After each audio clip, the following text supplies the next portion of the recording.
मेरे प्यारे भाई और बहनों, जय सेवा, जय जोहार। आज मुझे रानी दुर्गावती जी की इस पावन धरती पर आप सभी के बीच आने का सौभाग्य मिला है। मैं रानी दुर्गावती जी के चरणों में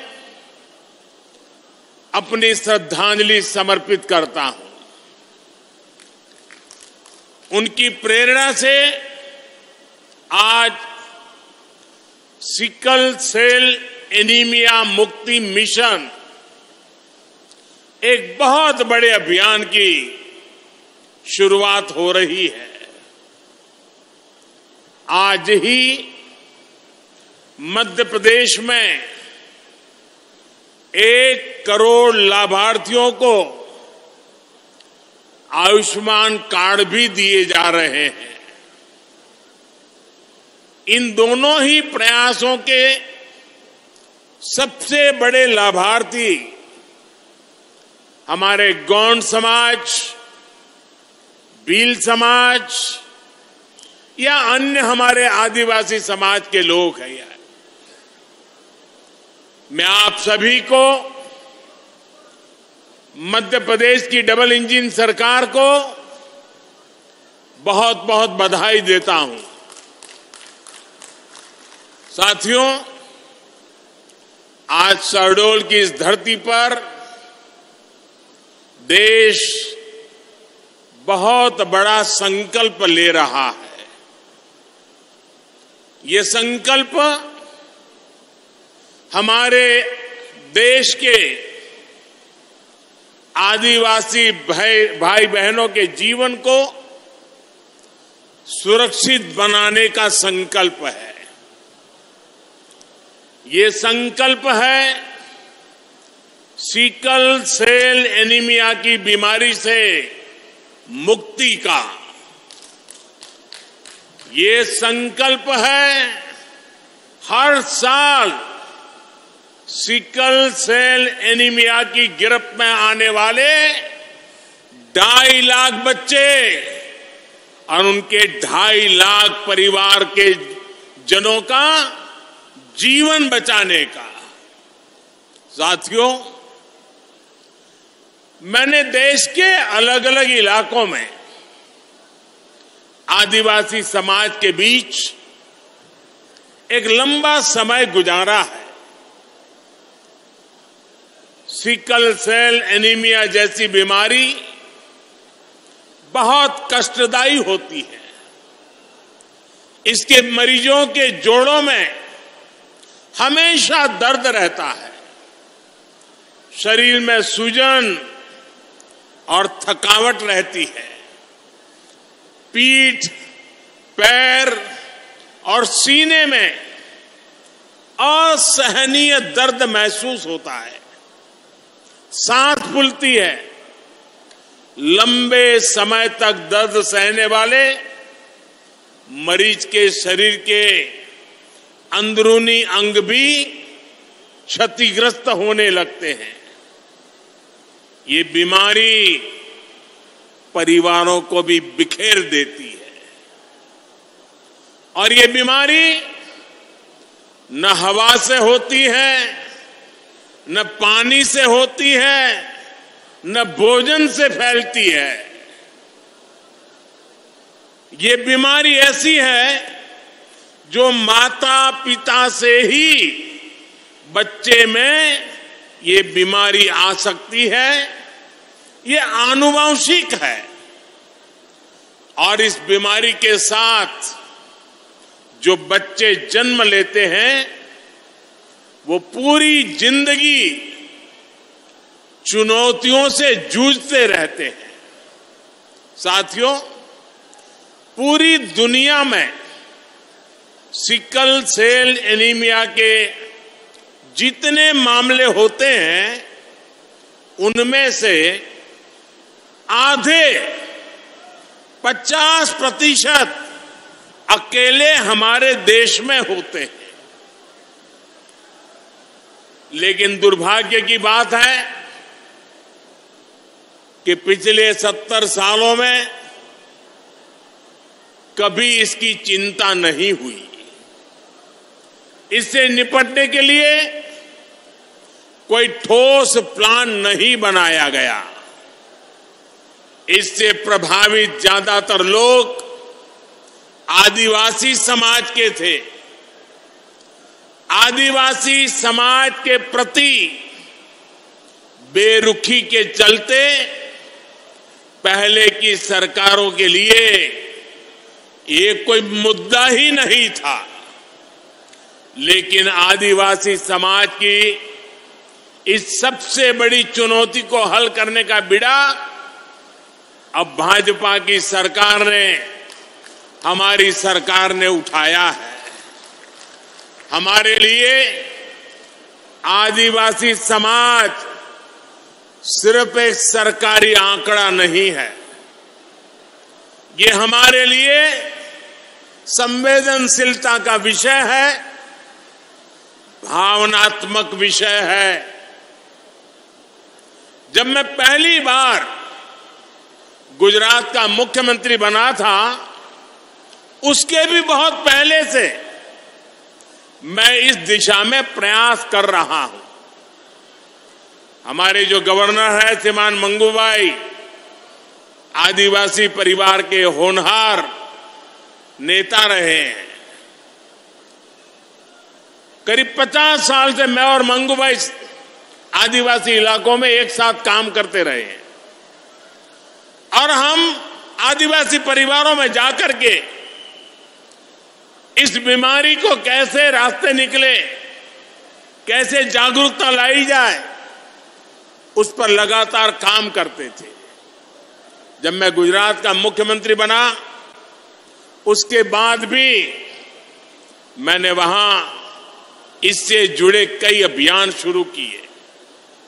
जब प्रधानमंत्री बनने के बाद मैं जापान की यात्रा पर गया तो मैंने वहां नोबेल पुरस्कार जीतने वाले एक वैज्ञानिक से मुलाकात की थी।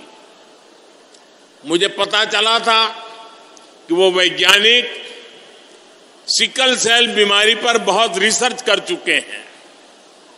मैंने उस जापानी वैज्ञानिक से भी सिकल सेल एनीमिया के इलाज में मदद मांगी थी।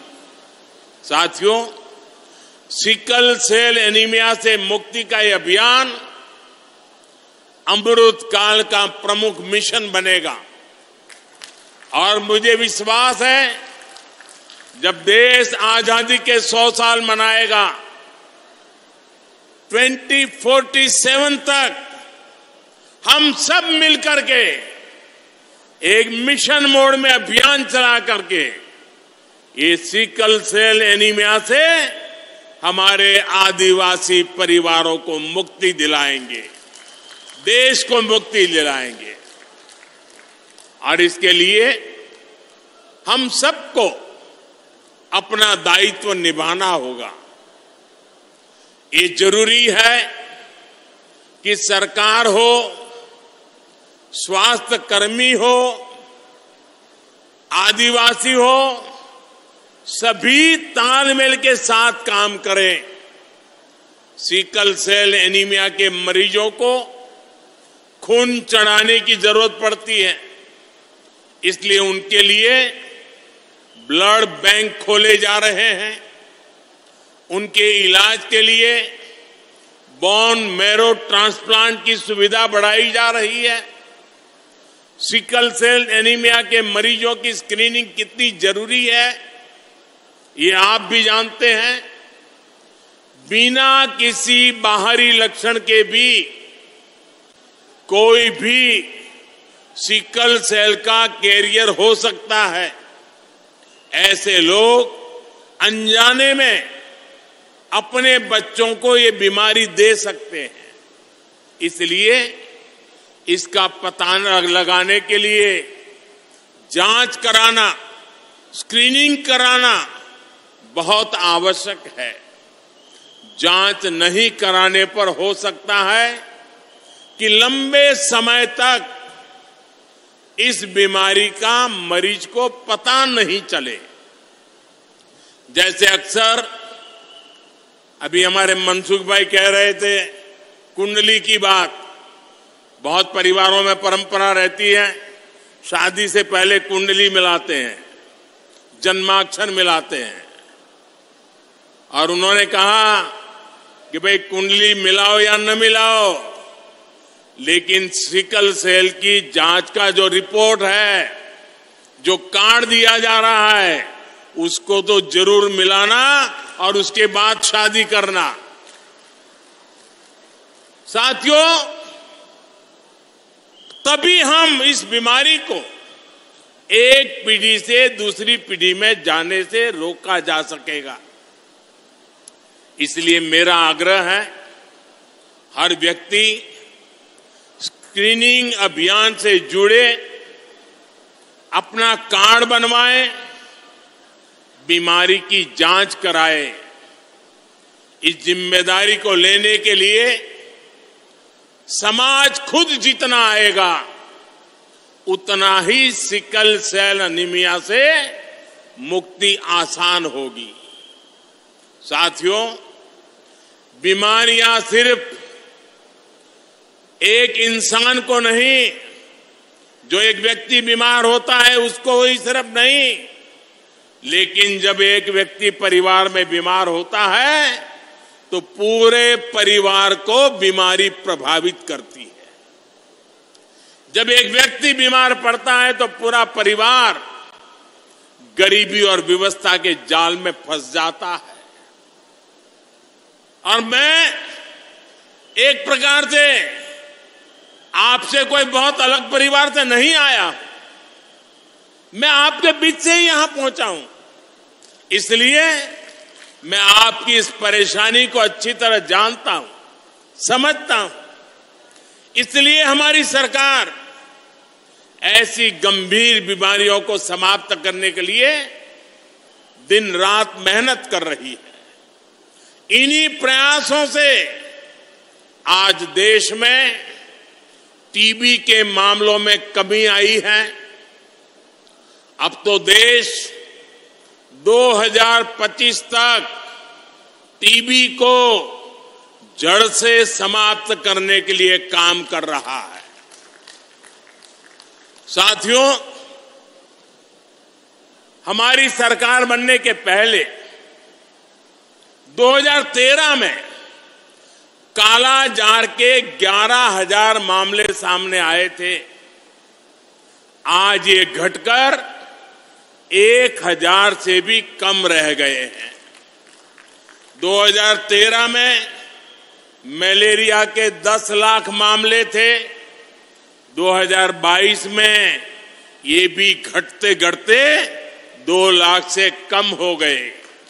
2013 में कुष्ठ रोग के 1.25 लाख मरीज थे, लेकिन अब इनकी संख्या घटकर 70-75 हजार तक रह गई है। पहले दिमागी बुखार का एक कितना कहर था, ये भी हम सब जानते हैं। पिछले कुछ वर्षों में इसके मरीजों की संख्या में भी कमी आई है। ये सिर्फ कुछ आंकड़े नहीं हैं। जब बीमारी कम होती है तो लोग दुख, पीड़ा, संकट और मृत्यु से भी बचते हैं। भाइयों और बहनों,